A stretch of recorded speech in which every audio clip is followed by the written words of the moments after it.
Alright, so in the previous video, we looked at the slide made by Goldman Sachs, and we try to understand everything that we think is wrong with it from the perspective of a management consultant. In this video, we're going to reconstruct that slide to make it look more like what it would look like if it was done by those management consultants, and we're going to try to understand how to fix all the issues that we identified with the original slide. And so this is the page that I think could have been produced instead, or at least if that page was shown to me, I wouldn't be surprised, and I would kind of say, yep, that's a typical consulting page. So in consulting, of course, you care a lot about clarity of information being presented. One of the biggest value adds in consulting is that you are expected to come into a world with a lot of complexity, and you are expected to then make sense of it and to then relay that information to whoever's your audience in a clear way. And so this kind of page, I think, does that.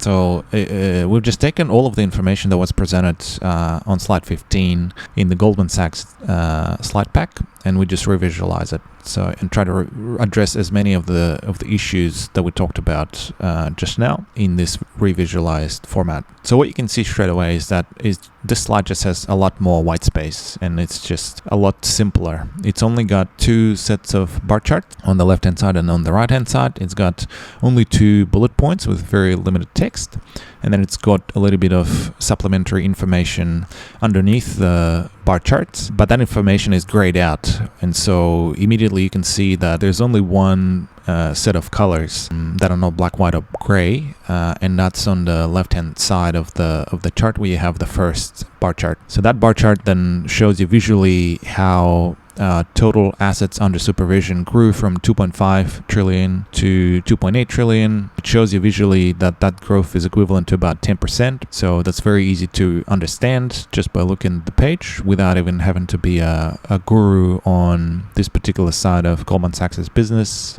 Anyone can understand what's happened. Then you have instead of using a legend, it just has descriptions next to each column. So liquidity products, alternative investments, equity, fixed income. It just says that all of their assets under supervision are composed of those four types of assets.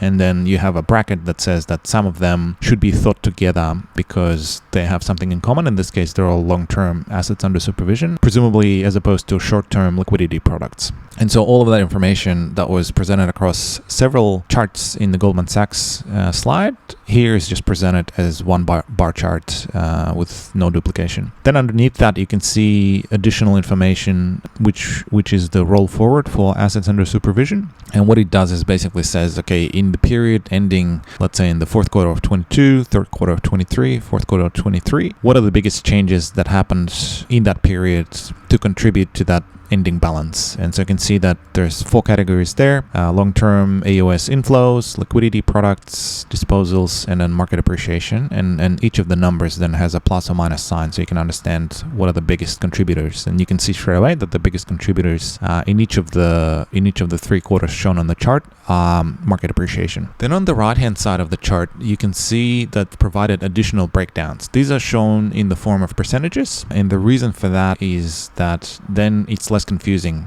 So instead of showing absolute numbers, which you then need to trace back and try to reconcile to the left-hand side of the page, that becomes slightly less intuitive. And instead of that, if we just show percentages, everyone understands straight away that it's just a breakdown of something. So in this case, it's additional breakdowns for the information for fourth quarter of 23. You can see that just above the 3 bar charts in gray on the right-hand side. And so those breakdowns are by client channel, by region, and by vehicle. And we kept a grayscale color set here because we really wanted this to be supplementary or additional information rather than primary information. So if you have different set of colors that competes with the colors on the left-hand side, then that kind of makes it hard to understand information hierarchy. If you keep it grayed out, then I think that information hierarchy becomes clear, that what matters really is the information on the left-hand side, and whatever's on the right-hand side is supplementary. Underneath the chart on the right-hand side, you can then see some other text. And so along the right hand side of the grayscale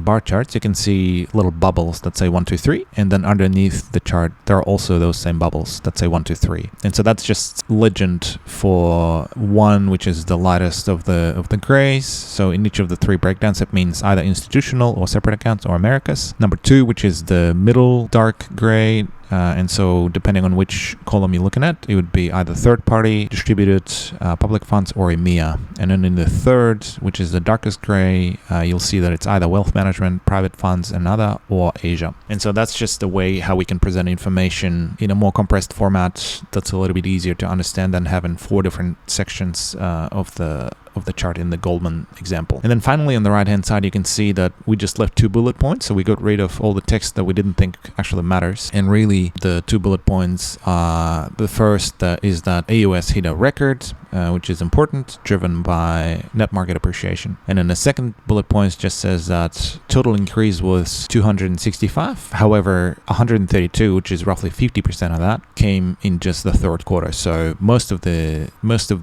increase in the whole year came in just 1 quarter. And so that's kind of the significance of that second bullet point. And then finally, the last thing we can talk about, but the first thing that we added is the action title. So as you remember in the previous example, it just said wealth management AUS. In this case, we converted it into an action title that actually tells you what happens, what is the most important message. And so the most important message, as far as we could interpret it, is that AUS grew 10% in fourth quarter versus prior period, so versus fourth quarter 22, and it was driven by growth in all asset classes. So if you kind of look at the chart on the left hand side, you can see that each of the numbers in the 4 color codes increased between fourth quarter 22 and fourth quarter 23, which means that all of them grew, which means that all of them contributed to that 10% growth. And we think that seems to be the main message on the slide as well. Okay, so that's that. So in a nutshell, I guess, what are the biggest differences we saw between the 2 approaches? It looks like the approach used by Goldman is quite templatized. So I wouldn't be surprised if that same format is just used over and over again. Each quarter is information is presented. That slide is sitting in the second half of the deck, which seems like that's where all the additional information or additional tables or appendix type material, that's where it lives. And so that's why that type of page is there. So that kind of makes sense. We saw that the first half of the presentation looked different. It was much more elegant and much more easy to consume that information. Whereas in this appendix type section of the presentation, they just didn't care that much about it. And so they just wanted to, I think they optimized for 2 things. One was ease of reproducing that information. So if it's the same template, you just plug in a new set of numbers every time. And you don't really care which information is material or non-material.